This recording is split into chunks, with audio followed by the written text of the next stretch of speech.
Shalom, selamat berjumpa kembali dalam channel YouTube saya.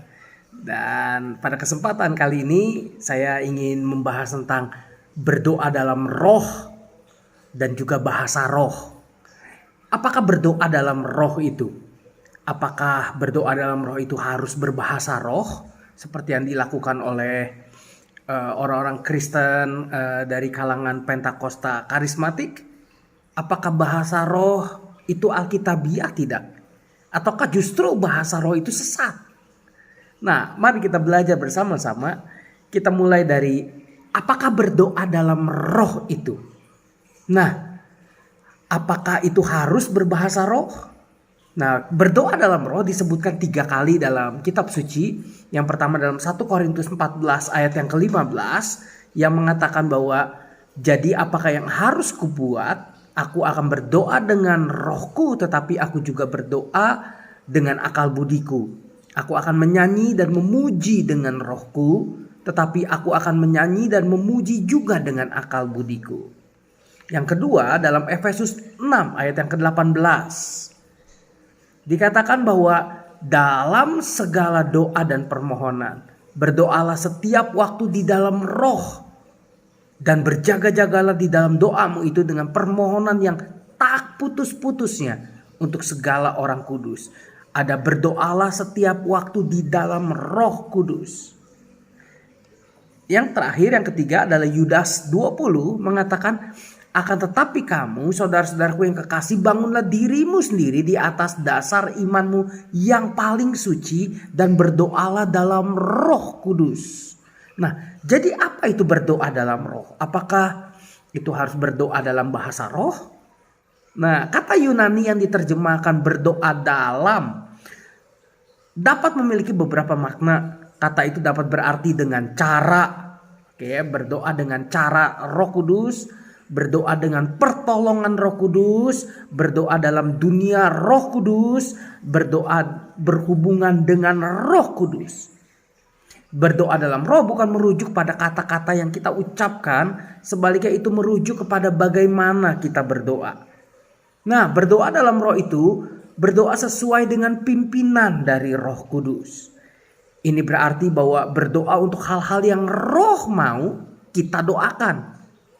Nah, dalam Roma 8 ayat yang ke-26 memberitahukan kepada kita bahwa demikian juga roh membantu kita dalam kelemahan-kelemahan kita. Sebab kita tidak tahu bagaimana sebenarnya harus berdoa. Tetapi roh sendiri berdoa untuk kita kepada Allah dengan keluhan-keluhan yang tidak terucapkan. Nah, ayat ini tidak berbicara tentang bahasa roh. Konteks ayat ini tidak berbicara tentang bahasa roh.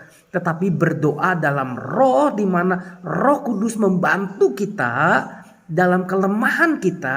Sebab kita tidak tahu bagaimana seharusnya kita berdoa. Dalam keadaan tertentu di mana kita mungkin merasa down, frustasi, sepi sendiri, ketakutan, atau apapun, roh yang berdoa untuk kita kepada Allah dengan keluhan-keluhan yang tidak terucapkan.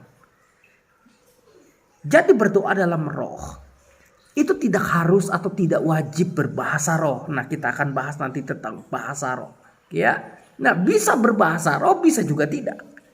Tetapi memang dalam konteks Roma 8 ayat 26 tidak berkaitan dengan bahasa roh sama sekali. Tapi ketika kita berdoa dalam roh, itu tidak melulu harus berbahasa roh. Nah, kalau kita perhatikan dalam Alkitab menyebutkan bahasa roh, R-nya huruf kecil. Tidak pernah mengatakan satu kali pun dalam Kisah Para Rasul maupun 1 Korintus 12 maupun 14. Tidak pernah dikatakan bahwa bahasa roh itu R-nya huruf besar. Jadi roh kita lah yang berdoa di bawah pimpinan dari Roh Kudus. Saya setuju dengan gereja-gereja Protestan, khususnya aliran Reform yang mengatakan bahwa baptisan Roh Kudus itu tidak ditandai dengan berbahasa roh gitu. Tapi baptisan Roh Kudus adalah karya Roh Kudus yang melahirbarukan seseorang dan menyatukan orang percaya dengan Kristus, union with Christ, bersama dengan orang percaya lainnya, Yes. 1 Korintus 12 ayat 12, 13, Roma 6 ayat 1 sampai 4. Yes, I totally agree. Yes, memang benar. Itu benar. Jadi baptisan Roh Kudus adalah karya Roh Kudus untuk melahirbarukan. Nah, tetapi dalam gereja Pentakosta atau karismatik itu ditandai dengan bahasa roh. Nah, bagi saya secara pribadi, kalau dibaptis Roh Kudus harus ditandai dengan berbahasa roh, ya bagi saya tidak harus, tidak wajib berbahasa roh gitu. Semuanya itu tergantung dari Allah Roh Kudus itu sendiri. Nah, sekarang kita coba kontraskan Kisah Para Rasul pasal yang kedua dengan 1 Korintus 12 dan pasal 14. Dalam Kisah Para Rasul pasal yang kedua dikatakan bahwa bahasa-bahasa yang lain. Para murid dipenuhi dengan roh, lalu akhirnya mereka menggunakan bahasa-bahasa yang lain. Dalam bahasa Yunani adalah heterais glosais. Ini sebenarnya bahasa manusia biasa dan bukan bahasa roh yang tidak bisa dimengerti. Nah, jika aliran Pentakosta mengambil konteks bahasa roh yang tidak bisa dimengerti itu dari peristiwa Pentakosta, ya jelas keliru. Karena konteksnya Kisah Para Rasul pada pasal 2 tentang hari raya Pentakosta itu bisa dimengerti. Nah, bahasa-bahasa lain di sini konteksnya yang bicara tidak mengerti, yang mendengarnya mengerti. Jadi bahasa roh atau glossolalia yang heterais glosais yang dalam Kisah Para Rasul 2 itu diperuntukkan untuk yang mendengar. Nah, jadi yang bicara tidak mengerti, yang mendengarnya yang mengerti. Jadi bahasa roh dalam Kisah Para Rasul pasal yang kedua, heterais glosais, bahasa-bahasa lain itu diperuntukkan untuk yang mendengar. Kalau kita baca Kisah Para Rasul 2 ayat yang ke-8 sampai 11 dikatakan bahwa bagaimana mungkin kita mengerti, masing-masing mendengar mereka berkata-kata dalam bahasa kita sendiri, yaitu bahasa yang kita pakai di negeri asal kita. Kita orang Partia, Media, Elam, penduduk Mesopotamia, Yudea dan Kapadokia, Pontus dan Asia, Frigia dan Pamfilia, Mesir dan daerah-daerah Libya yang berdekatan dengan Kirene, pendatang-pendatang dari Roma, baik orang Yahudi maupun penganut agama Yahudi, orang Kreta dan orang Arab. Kita mendengar mereka berkata-kata dalam bahasa kita sendiri tentang perbuatan-perbuatan besar yang dilakukan Allah. Nah, jadi murid-murid Yesus dipenuhi Roh Kudus. Ya, mereka menggunakan bahasa-bahasa yang lain, bahasa yang bisa dimengerti, tapi tidak menutup kemungkinan juga secara implisit atau secara tidak langsung mereka pun dipenuhi dengan Roh Kudus dan mereka berbahasa roh gitu. Nah, sekarang kita lihat buktinya. Buktinya ialah ketika Petrus dan Cornelius. Nah, dalam Kisah Para Rasul pasal yang ke-10 ayat yang ke-44 sampai 48. Ketika Petrus sedang berkata demikian, turunlah Roh Kudus ke atas semua orang yang mendengarkan pemberitaan itu. Dan semua orang percaya dari golongan bersunat yang menyertai Petrus tercengang-cengang karena melihat bahwa karunia Roh Kudus dicurahkan ke atas bangsa-bangsa lain juga. Sebab mereka mendengar orang-orang itu berkata-kata dalam bahasa roh dan memuliakan Allah. Lalu kata Petrus, bolehkah orang mencegah untuk membaptis orang-orang ini dengan air sedangkan mereka telah menerima Roh Kudus sama seperti kita? Nah, perhatikan. Jadi mereka dipenuhi dengan Roh Kudus sama seperti Petrus. Petrus juga berbahasa roh. Mereka berkata-kata dengan bahasa roh dan memuliakan Allah. Dikatakan bahwa mereka telah menerima Roh Kudus sama seperti kita. Lalu ia menyuruh mereka dibaptis dalam nama Yesus Kristus. Kemudian mereka meminta Petrus supaya ia tinggal beberapa hari lagi bersama-sama dengan mereka. Nah, jadi kemungkinan para rasul bukan hanya berbicara dalam bahasa lain, heterais glosais dalam Kisah Para Rasul, tapi juga mereka berbahasa roh. Tapi bahasa roh, nah ini dia nih, hanya digunakan untuk pribadi, yaitu doa kepada Tuhan dan bukan dalam ibadah. Nah, Alkitab tidak pernah mencatat bahwa dalam pertemuan-pertemuan ibadah di sinagog, di manapun mereka beribadah, para rasul menggunakan bahasa rohnya gitu. Nah, kita melihat dalam 1 Korintus 12 dan 14. Perhatikan dalam 1 Korintus 12 ayat 4 sampai 11. Nah, kalau kita baca ada rupa-rupa karunia tetapi satu roh, dan ada rupa-rupa pelayanan tetapi satu Tuhan, dan ada berbagai-bagai perbuatan ajaib, tetapi Allah yang satu yang mengerjakan semuanya dalam semua orang. Kita langsung baca ayat yang ke 9. Kepada yang seorang roh yang sama memberikan iman, kepada yang lain dia memberikan karunia untuk menyembuhkan, kepada yang seorang roh memberikan kuasa untuk mengadakan mujizat, dan kepada yang lain dia memberikan karunia untuk bertumbuhan, dan kepada yang lain lagi ia memberikan karunia untuk membedakan bermacam-macam roh, kepada yang seorang ia memberikan karunia untuk berkata-kata dengan bahasa roh. Dan kepada yang lain ia memberikan karunia untuk menafsirkan bahasa roh itu. Ayat yang 11. Tetapi semuanya itu, semua karunia-karunia roh itu dikerjakan oleh roh yang satu dan yang sama yang memberikan karunia kepada tiap-tiap orang secara khusus seperti yang dikehendakinya. Catat baik-baik. Karunia-karunia dikerjakan, diberikan oleh roh yang satu dan yang sama. Diberikan karunia kepada tiap-tiap orang secara khusus seperti yang dikehendakinya. Oke. Jadi tidak berlaku umum untuk semua orang Kristen. Harus misalkan melulu harus berbahasa roh. Banyak sebenarnya karunia yang lain. Nah, jadi yang tergantung Roh Kudus menghendakinya. Karunia-karunia roh itu dari Roh Kudus dan diberikan pada tiap-tiap orang secara khusus menurut kehendak dari Roh Kudus itu sendiri. Jadi tidak semua orang Kristen dapat karunia bahasa roh. Bisa saja dia dapat karunia iman, berkata-kata dengan hikmat, berkata-kata dengan pengetahuan, atau karunia untuk menyembuhkan. Masih banyak karunia yang lain gitu. Jadi tidak harus semua diwajibkan semua orang Kristen harus berbahasa roh gitu. Nah, 1 Korintus 14 ayat yang kedua dikatakan bahwa bahasa roh adalah salah satu karunia Roh Kudus kepada gerejanya. Siapa yang berkata-kata dengan bahasa roh tidak berkata-kata kepada manusia, tetapi kepada Allah. Sebab tidak ada seorang pun yang mengerti bahasanya. Oleh roh ia mengucapkan hal-hal yang rahasia. Jelas sekali dikatakan bahwa orang yang berkata-kata dengan bahasa roh tidak berkata-kata kepada manusia, tetapi kepada Allah. Jadi bahasa roh ada. Kita tidak boleh tertutup dengan bahasa roh atau menganggap bahwa bahasa roh itu sesat. Ada.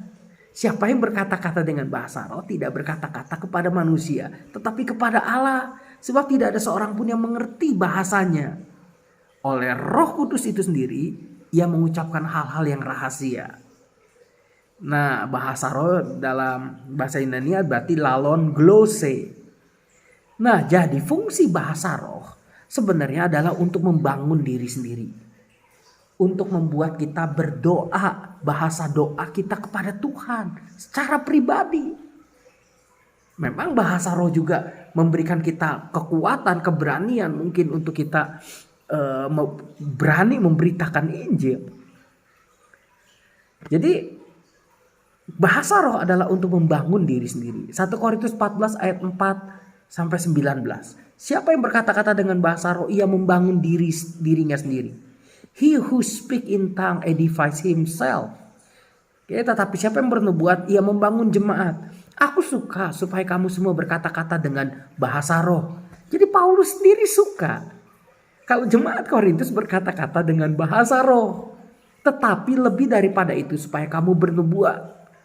Sebab orang yang bernubuat lebih berharga daripada orang berkata-kata dengan bahasa roh. Kecuali kalau orang itu juga menafsirkannya sehingga jemaat dapat dibangun. Nah, ini dalam konteks pertemuan jemaat. Bahasa roh bagus tapi hanya untuk pribadi. Kalau dalam pertemuan jemaat, ya kan? Nah, lebih berharga nubuat. Kalau mau berbahasa roh, biarlah dia meminta kepada Tuhan untuk bisa menafsirkan bahasa roh tersebut. Ya, dikatakan bahwa ayat yang ke-6, jadi saudara-saudara, jika aku datang kepadamu berkata-kata dengan bahasa roh, apakah gunanya itu bagimu jika aku tidak menyampaikan kepadamu penyataan Allah atau pengetahuan atau nubuat atau pengajaran? Ya. Nah, ayat yang ke-9, demikian juga kamu yang berkata-kata dengan bahasa roh. Jika kamu tidak mempergunakan kata-kata yang jelas, bagaimana orang dapat mengerti apa yang kamu katakan? Kata-katamu sia-sia saja kamu ucapkan di udara. Jadi Paulus dengan jelas mengatakan bahwa dalam pertemuan jemaat, kalau kamu berbahasa roh, ya kata-katamu akan sia-sia kamu ucapkan di udara. Memang bahasa roh hanya untuk doa pribadi, persekutuanmu dengan Tuhan, ya, bukan untuk di pertemuan jemaat, kecuali ada yang menafsirkannya. Oke. Nah, terus lagi kita baca ayat yang ke-13. Karena itu, siapa yang berkata-kata dalam bahasa roh, dengan bahasa roh, ia harus berdoa supaya kepadanya diberikan juga karunia untuk menafsirkannya. Sebab jika aku berdoa dengan bahasa roh, maka rohkulah yang berdoa, tetapi akal budiku tidak turut berdoa. Nah, jadi bahasa roh memang ada. Jika aku berdoa dengan bahasa roh, maka rohkulah yang berdoa.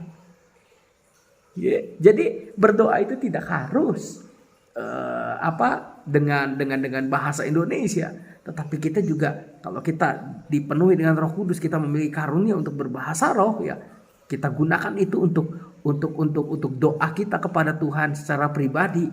That's good. It is not wrong. Itu gak salah gitu. Oke. Nah, jadi apa yang harus kuperbuat? Aku akan berdoa dengan rohku, tetapi aku juga akan berdoa dengan akal budiku. Aku akan menyanyi dan memuji dengan rohku, tetapi aku juga akan menyanyi dan memuji juga dengan akal budiku. Oke. Nah, tetapi ayat yang ke-19, dalam pertemuan jemaat aku lebih suka mengucapkan 5 kata yang dapat dimengerti untuk mengajar orang lain daripada beribu-ribu kata dengan bahasa roh. Perhatikan ayat yang ke-23. Jadi jika seluruh jemaat berkumpul bersama-sama dan tiap-tiap orang berkata-kata dengan bahasa roh. Nah, ini kan fenomena yang terjadi di gereja-gereja Pentakosta karismatik kan. Oke, jemaat berkumpul, tiap-tiap orang berkata-kata dengan bahasa roh. Lalu masuklah orang luar atau orang-orang yang tidak beriman. Tidakkah akan mereka katakan bahwa kamu gila? Alkitab loh yang mencatat loh. Tetapi kalau semua bertumbuhan, lalu masuk orang yang tidak beriman atau orang baru, dia akan diyakinkan oleh semua dan diselidiki oleh semua. Segala rahasia terkandung di dalam hatinya akan menjadi nyata, sehingga ia akan sujud menyembah Allah dan mengaku, sungguh Allah ada di tengah-tengah kamu. Jadi sebenarnya Paulus sudah menjelaskan sebenarnya. Jadi bahasa roh itu hanya untuk doa pribadi. Kalau semua di dalam pertemuan jemaat, seluruh jemaat berkumpul, ya kan? Lalu semua orang Kristen, wasikar bahasa roh semua gitu. Lalu masuk orang yang nggak kenal Tuhan, mereka akan katakan, hei kamu gila, ngomong apa kamu? Bukankah ini juga yang terjadi? Kalau hanya untuk membangun diri, kenapa tidak doa pribadi? Kenapa harus di gereja? Coba kita renungkan dulu. Saya tanpa bermaksud untuk menghakimi. Jadi jelas Alkitab mencatat ada aturan bahasa roh dalam pertemuan jemaat atau ibadah. Ayat ke-27. Jika ada yang berkata-kata dengan bahasa roh, biarlah 2 atau sebanyak-banyaknya 3 orang. Nah, boleh berbahasa roh di gereja, oke, diatur 2 atau 3 orang. Dan itu pun diucapkan seorang demi seorang. Dan harus ada orang lain untuk menafsirkannya. Kalau gereja Pentakosta atau karismatik, semua jemaatnya berbahasa roh dan tidak ada menafsirkannya. Nah, coba cek kembali. Berarti beda nih dengan apa yang tertulis di dalam 1 Korintus 14 ayat yang ke-27.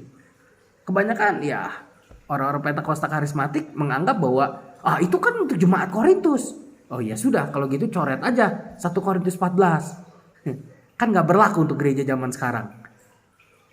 Nah, makanya kita perlu melihat bahwa apa yang Paulus tuliskan kepada jemaat di Korintus dalam pasal 14 ini berlaku untuk semua gereja, termasuk gereja Pentakosta dan karismatik. Kalau ada yang berkata-kata bahasa roh, ada aturannya 2 atau sebanyak-banyaknya 3 orang. Dan itu harus disampaikan seorang demi seorang. Dan harus ada orang lain yang menafsirkan. Jadi tidak bablas semua gitu. Tidak semua orang berkata-kata dalam bahasa roh. Ada yang manifestasi dan segala macam. Sehingga akhirnya ibadah menjadi kacau sekali. Padahal Alkitab sendiri berkata bahwa segala sesuatu harus berlangsung secara sopan dan teratur. Oke, jadi kesimpulannya apa? Nah, yang pertama, konteks kisah para rasul 2 jelas berbeda dengan 1 Korintus 14. Oke, 1 kisah para rasul 2 ada heterais glosais, heteraisnya. Sedangkan di Korintus tidak ada kata heterais, glosais saja. Nah, yang kedua, ya, bahasa roh itu memang ada. Gereja-gereja jangan sampai tertutup lalu menghakimi bahwa itu bahasa roh sesat gitu. Enggak, bahasa roh ada, biblical, alkitabiah kok. Tapi itu tidak wajib untuk semua orang percaya. Nah, ini dia nih. Itu hanya salah satu karunia Roh Kudus. Gereja Protestan Reform ya jangan juga menolak bahasa roh yang memang jelas ada di dalam Alkitab. Tapi juga jangan kebablasan, ya kan? Sehingga akhir ibadahnya ribut, kacau, dan tidak terkendali. Bahkan dalam pelayanan saya pernah diundang khotbah di satu gereja karismatik, ya kan? Saya udah siap-siap datang ke gereja tersebut. Saya usahakan untuk tidak terlambat. Oke, lalu akhirnya pujian dinaikkan, lalu akhirnya terjadi manifestasi bahasa roh, ada yang teriak-teriak, ada yang guling-guling, ada yang menangis, ada yang tertawa dan segala macam. Saya menunggu, loh, kok tidak ada WL-nya WL-nya juga manifestasi juga. Lalu akhirnya kok tidak diserahkan kepada saya, lalu akhirnya gembalanya maju ke depan, lalu akhirnya kita tidak ada firman Tuhan. Kita akan membebaskan Roh Kudus bekerja. Lah, untuk apa saya diundang? Sehingga akhirnya ya tidak ada firman Tuhan. Gitu. Karena memang sudah mengalir aja berdasarkan tuntunan Roh Kudus katanya. Apakah demikian? Apakah Roh Kudus membuat ibadah itu menjadi tidak teratur? Nah, berarti kan bertentangan dengan firman Tuhan dong. Oke, bahasa roh adalah karunia langsung dari Roh Kudus dan tidak bisa dipelajari. Tidak ada kursusnya. Gereja-gereja yang memberikan kursus bahasa roh, perhatikan firman Tuhan dengan baik. Bahasa roh langsung dari Roh Kudus tidak bisa dipelajari. Atau mungkin dalam acara doa pencurahan Roh Kudus, ya kan, jemaat maju ke depan, ayo ikuti saya, si karaba-raba sandalama, wah, ikuti saya, ayo sambil pegang-pegang kepalanya, karena saya juga punya pengalaman digituin, dipegang kepalanya, ayo ikuti saya, tidak, itu tidak terjadi menurut cara yang dikehendaki oleh Roh Kudus. Tidak boleh diajarkan. Tidak boleh dipaksakan. Yang keempat, bahasa roh tidak boleh digunakan dalam ibadah secara serempak atau bersamaan. Sehingga akhirnya ibadah menjadi kacau balau. Ada yang teriak, ada yang nangis, ada yang tertawa, dan lain sebagainya. Oke, ingat bahwa segala sesuatu harus berlangsung secara sopan dan teratur. Sebab jika tidak, kita akan dianggap orang gila. Semuanya sudah diatur sebenarnya dalam 1 Korintus 14. Ikuti saja. Gereja, saya saran lebih baik ikuti saja apa yang tertulis dalam firman Tuhan. Supaya gereja tidak kebablasan. Yang kelima, bahasa roh bukan standar kerohanian. Saya tekankan. Bahasa roh bukan standar kerohanian ataupun syarat melayani. Nggak ada Alkitab menyebutkan bahasa roh standar rohani atau syarat melayani. Cari di dalam Alkitab. Saya tidak pernah menemukan bahasa roh standar rohani, orang itu rohani dan juga syarat melayani. Tidak. Alkitab tidak pernah menyebutkannya. Standar rohani seseorang adalah buah roh dan karakter Kristus. Jadi gereja jangan buat aturan sendiri yang di luar Alkitab. Atau apa yang tidak tertulis di dalam Alkitab. Jangan buat aturan sendiri. Ikuti standarnya. Standar rohani seseorang apa sih? Buah roh. Menghasilkan buah Roh Kudus. Hidupnya berubah. Saya ajarkan juga kepada jemaat. Gak apa-apa kalau misalkan jemaat tidak berbahasa roh. Tapi kalau mereka mengasihi keluarga mereka. Suami dan istri saling mengasihi. Mereka sebagai orang tua mengasihi anak-anak mereka. Meskipun mereka tidak berbahasa roh, mereka jauh lebih rohani daripada orang yang berbahasa roh tetapi rumah tangganya berantakan dan hancur.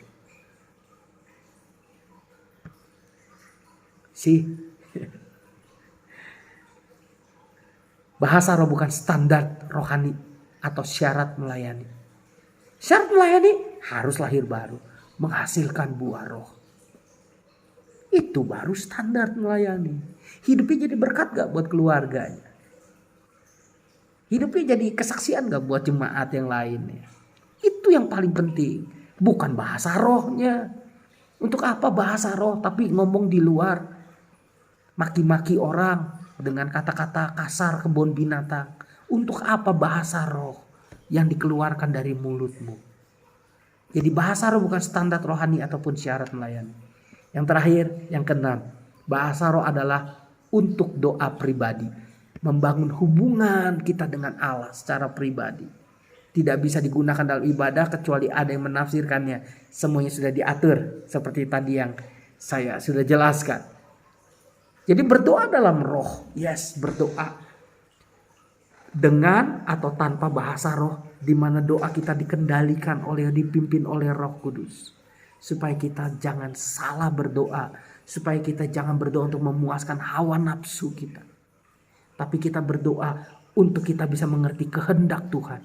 Kehendak Roh Kudus. Dan kita menjalankannya. Gereja harus mengerti teks dan konteksnya. Sehingga penafsirannya gak ngawur. Mari kita kembali kepada Alkitab. Apa yang Alkitab katakan? Kita ikuti. Kita taati. Sehingga kita semakin kuat di dalam Tuhan. Ya, dan kita juga tidak boleh menghakimi dong.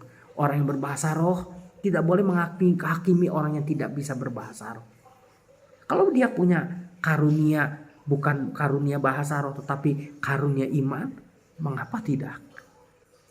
Atau karunia untuk menasehati, itu juga bagus. Dan semuanya untuk memperlengkapi tubuh Kristus. Kiranya ini bisa menolong kita semua. Biar kita semakin kuat, semakin bertumbuh di dalam Tuhan. Memahami firman Tuhan dengan baik. Dan hidup kita menjadi berkat bagi banyak orang. Tuhan Yesus memberkati.